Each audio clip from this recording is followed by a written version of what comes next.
This is the Hartford Online Radio Network. 21st Century Audio. Delivered. Onthehorn.com. It's Brian Parker here. A special interview today with Paul Heyman. He is the owner of AffordableFashionReaders.com. A pretty interesting story about how this all started in a flea market and has now grown to be a nice little side business. You can do it too. Let's learn a little bit more from Paul Heyman. Paul, hi. How are you? I'm good, Brian. How are you? Good. We had talked a little while ago, over a year ago, I guess. And Affordable Fashion Readers was kind of just taking off. But it's a really cool story about how your dad had started this down in Florida, and you've kind of taken the reins and done some stuff up here. Tell us about the beginnings of AffordableFashionReaders.com. Okay. Well, my dad had started this back in 2008. He decided to go online as a kind of a fallback, just in case the flea market ever went defunct or there was...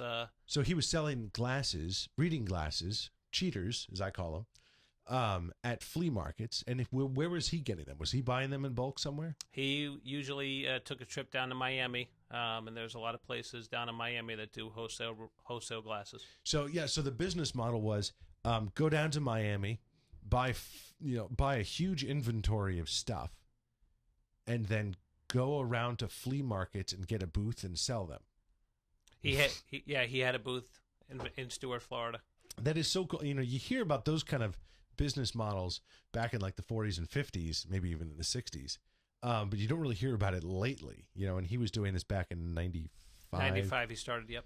And so he was still doing that. So that's really neat. You know, the internet had just sort of begun to percolate in 95.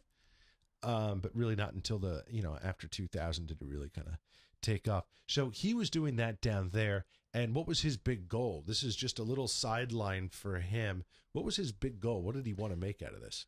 Basically, when he went on the internet in 2008, it was a fallback to the flea market. And to quote him, he was hoping to make his car payment. Okay, so he had done this for 13 years in the flea market. 2008 said, hey, this internet thing, I think this could be something. Exactly. And so he said, maybe I can make, a few $100s. And now your dad has passed away since then, left this little side business in your hands, which is great. I love the idea. I mean, so much of us now have to have these little side gigs.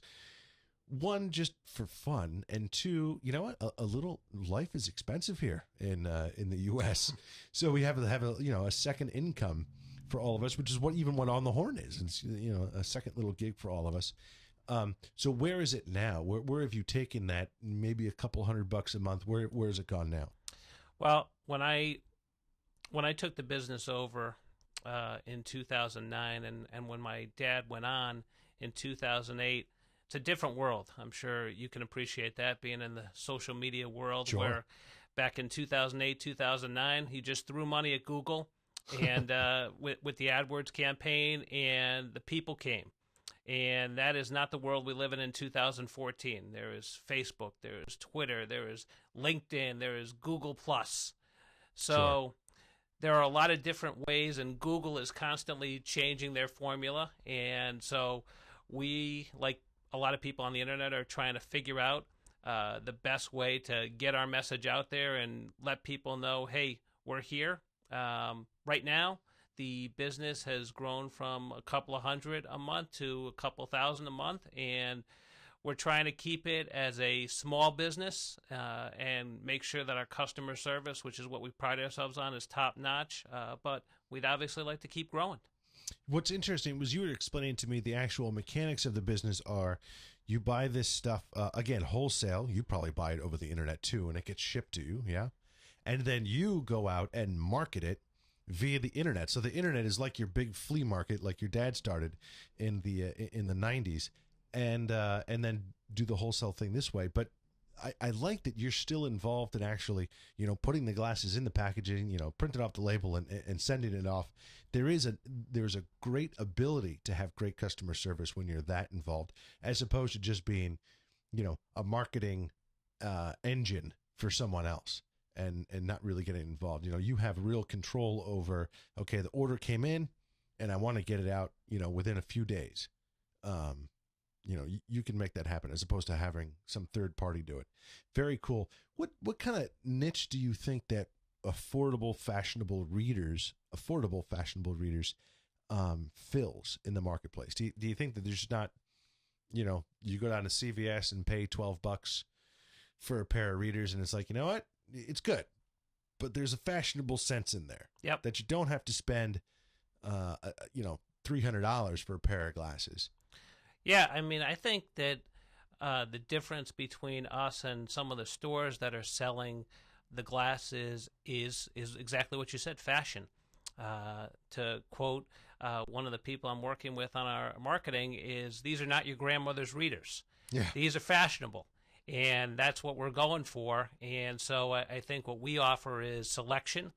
We offer readers at a reasonable price that you don't have to go to the stores, that we can ship to your door, and also a selection in terms of not just fashionable selection, but also selection in terms of the strengths. There's a lot of different strengths and powers out there, and sometimes people need like the quarter power, like 2.25 or 2.75, and sometimes you find at the stores that they don't offer those kind of readers. So I think that we can distinguish ourselves with our service and with our selection and our fashion. That's very cool. And these are, like, talk about affordable.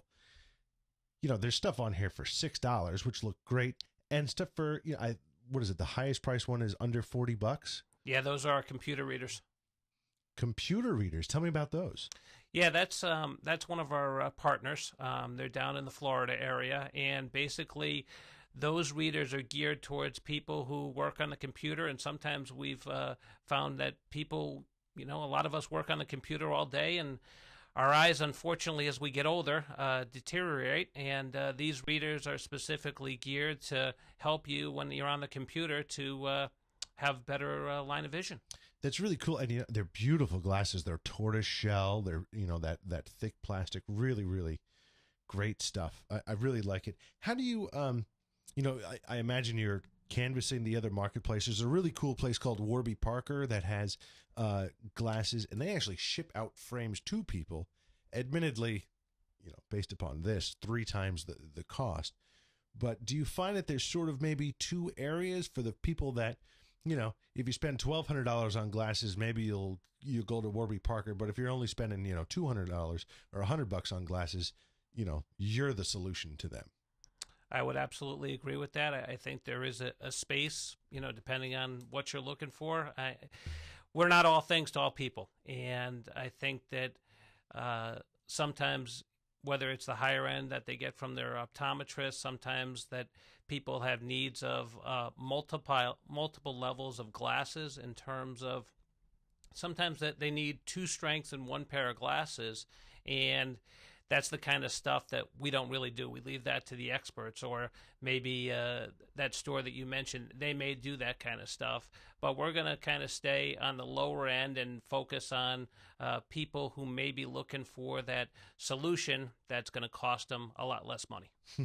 I'm looking on your website now. There's a 25% off thing. I'm trying to click on it, but it's not showing me the promotional code. Let's see, coupon not showing. I have to unfriend you, or I have to unlike you, then I have to like you again. Exactly. So that's great. But you know what? So you're really just kind of getting out into the social media world. You have already just about 1,000 likes on Facebook.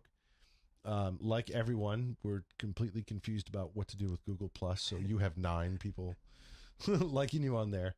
And really, it's tough to figure out exactly what to do with Google. But that's great. Very, very cool. What so you're making, $20,000-$30,000 extra a year.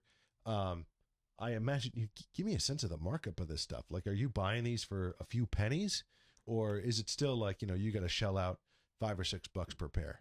Yeah, I mean, we're probably making, that's probably about right. $5 or $6. Maybe we're not making a ton of money on this, but what we see is when we're able to ship multiple pairs of glasses together, then that's where really we start to see things increase in terms of revenue for us. Yeah, and your model is really volume as opposed to markup. Definitely. Because even if you mark up, you could mark these things up, 500%.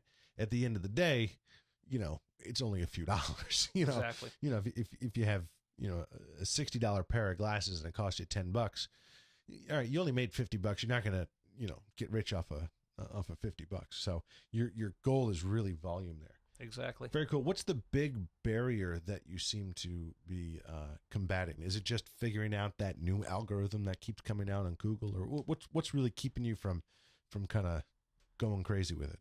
Yeah, I think it's a number of things. It's trying to figure out what the best way is for people to find us on the internet. Is it Facebook? Is it Twitter? Is it Google Plus? Is it LinkedIn? And then just trying to compete. There's a lot of different companies out there that are selling reading glasses, and just trying to make sure that we stay up to date with the most fashionable reading glasses. And we always welcome customer feedback in terms of things that we don't have that people might be looking for. That's great. We've been talking to Paul Heyman from AffordableFashionReaders.com. Go check it out. Get your 25% off just by liking him on Facebook. That would be great. Paul, thanks so much for coming in. Thanks for having me, Brian.